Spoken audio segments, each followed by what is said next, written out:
আৰু পৰ্যটকে আহি খুব ভাল পাব। তাৰ উপৰিও এইবাৰ আমি জুবিন কেন্দ্ৰিক কিছু চিন্তা চৰ্চা কৰিছোঁ যে ৬ষ্ঠ বাৰ্ষিক চাঁদবী মহোৎসৱলৈ আদৰণি জনাইছোঁ।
জানো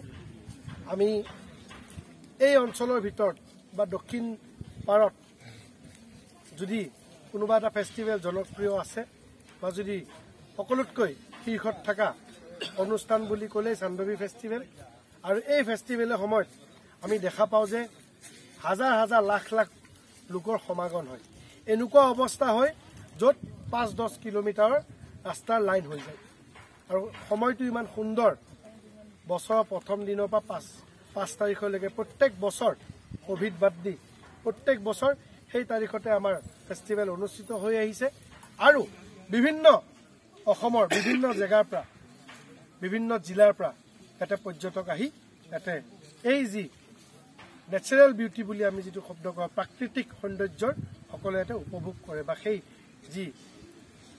এতে প্ৰাকৃতিক সৌন্দৰ্যৰ যি পৰিৱেশ এই পৰিৱেশ সকলোৱে এতে পৰিৱেশৰ এতে লাভ ল'বলৈ আহে বা পৰিৱেশ চাবলৈ আহে খালি পিকনিক খাবলৈ অহা মানুহে নহয় বিভিন্ন এই অঞ্চলত আৰু আজিৰ তাৰিখত পৰ্যটনৰ ক্ষেত্ৰত বহুত সুন্দৰ এক পৰিৱেশ হৈ পৰিছে সকলো মানুহে ইয়াতে আহি ফেষ্টিভেলৰ যিখিনি ঐতিহ্য যিখিনি আমাৰ ফেষ্টিভেলত যিখিনি আমাৰ বিশেষকৈ ৰাভা জনগোষ্ঠীৰ যিখিনি আমাৰ কৃষ্টি সংস্কৃতিক আমি ইয়াতে পৰিৱেশ আমি ইয়াতে বিভিন্ন আকাৰে আমি ইয়াতে আমি পৰিৱেশন কৰোঁ বা আমাৰ যিসমূহ ইয়াতে আমাৰ ষ্টলসমূহ ইয়াতে স্থাপন কৰা হয় আমাৰ লোকেল খাদ্যৰ পৰা আদি কৰি লোকেল আমাৰ ইয়াতে যিখিনি আমি হেণ্ডলুম প্ৰডাক্টছ যিখিনি আমাৰ আছে বা ইত্যাদি ইত্যাদি প্ৰত্যেকটো বস্তু আমাৰ ইয়াতে এই ফেষ্টিভেলৰ জৰিয়তে আমাৰ ইয়াতে ডিছপ্লে কৰা হয় আৰু নমস্কাৰ জনাইছোঁ চান্দৱী উৎসৱ 2026ৰ ৬ষ্ঠ বৰ্ষৰ এইবাৰ চান্দৱী উৎসৱ এই চান্দৱী উৎসৱত যোৱাবেলিৰ নিচিনাকৈ সকলো থলুৱা খাদ্য থলুৱা কৃষ্টি সংস্কৃতি প্ৰদৰ্শনী এইবিলাক থাকিব তাৰ উপৰিও এইবাৰ আমি জুবিন কেন্দ্ৰিক কিছু চিন্তা চৰ্চা কৰিছোঁ যিহেতুকে অসমত এটা জুবিন মৃত্যুই এটা গোটেই অসমত এটা প্ৰভাৱ পৰিছে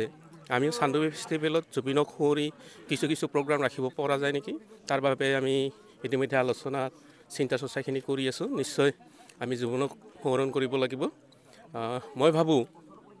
অন্য বছৰৰ দৰে এইবাৰো চান্দৱী উৎসৱ খুব সুন্দৰভাৱে আমি ৰাইজক উপভোগ কৰাৰ কাৰণে ৬ষ্ঠ বাৰ্ষিক হ'ব এইবাৰ চান্দৱী উৎসৱ আমি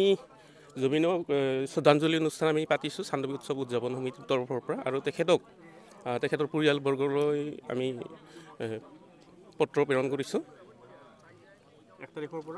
তাৰিখৰ পৰা 5 তাৰিখলৈকে অসমৰ সকলো ৰাইজক উপস্থিত হোৱাৰ কাৰণে মই আহ্বান জনাইছোঁ পুনতে আপোনালোকৰ চেনেলৰ জৰিয়তে সমূহ অসমবাসী ৰাইজলৈ আগন্তুক নৱবৰ্ষৰ শুভেচ্ছা জনাইছোঁ লগতে এইখিনিতে আপোনালোকৰ চেনেলৰ জৰিয়তে সমূহ দৰ্শনাৰ্থীক আমি ৬ষ্ঠ বাৰ্ষিক চান্দৱী মহোৎসৱলৈ আদৰণি জনাইছোঁ আশা কৰিছোঁ আপোনালোক আটাইয়ে বিগত বৰ্ষত যেনেদৰে আমাক সহায় সহযোগ কৰিছিলে বিগত বৰ্ষত যেনেদৰে আমাক উৎসাহ উদ্দীপনা দিছিলে আগন্তুক ৬ষ্ঠ বাৰ্ষিক চান্দৱী উৎসৱতো সহায় সহযোগ দিহা পৰামৰ্শ আগবঢ়াবলৈ আমি পুনতে আপোনালোকৰ চেনেলৰ জৰিয়তে অনুৰোধ জনাইছোঁ চান্দৱী উৎসৱ প্ৰত্যেক বছৰে জানুৱাৰীৰ 1ম তাৰিখৰ পৰা 5 তাৰিখলৈ 5 দিনীয়া বৰ্ণাঢ্য কাৰ্যসূচীৰে উদযাপন কৰা হয় এইবিলিও 5 দিনীয়া বৰ্ণাঢ্য কাৰ্যসূচীৰে উদযাপন হ'ব লগতে এইবিলি 2 জানুৱাৰী তাৰিখে আমি অলপ ব্যতিক্ৰম চিন্তাৰে আগবাঢ়িছোঁ এইবিলি আমি 2 জানুৱাৰী তাৰিখে জুবিন কেন্দ্ৰিক কিছু অনুষ্ঠান ৰাখিম জুবিন দাক আমি সকলোৱে হিয়াৰ আমঠ বুলি মানুহ জুবিন দা আমাৰ প্ৰাণ গতিকে আমিও চান্দৱী উৎসৱ উদযাপন সমিতিও চিন্তা কৰিছোঁ এইবেলি 2 তাৰিখটো জুবিন দাৰ নামত উৎসৰ্গা কৰিম বিশিষ্ট অতিথি বুলি ক'বলৈ হ'লে আমি আমাৰ মানে যিসকল ব্যক্তিয়ে সমাজৰ কিছু ভাল কাম কৰা আমাৰ পৰিলক্ষিত হয় তেনেকুৱা ধৰণৰ ব্যক্তিকে আমি সচৰাচৰ এই উৎসৱলৈ নিমন্ত্ৰণ জনাওঁ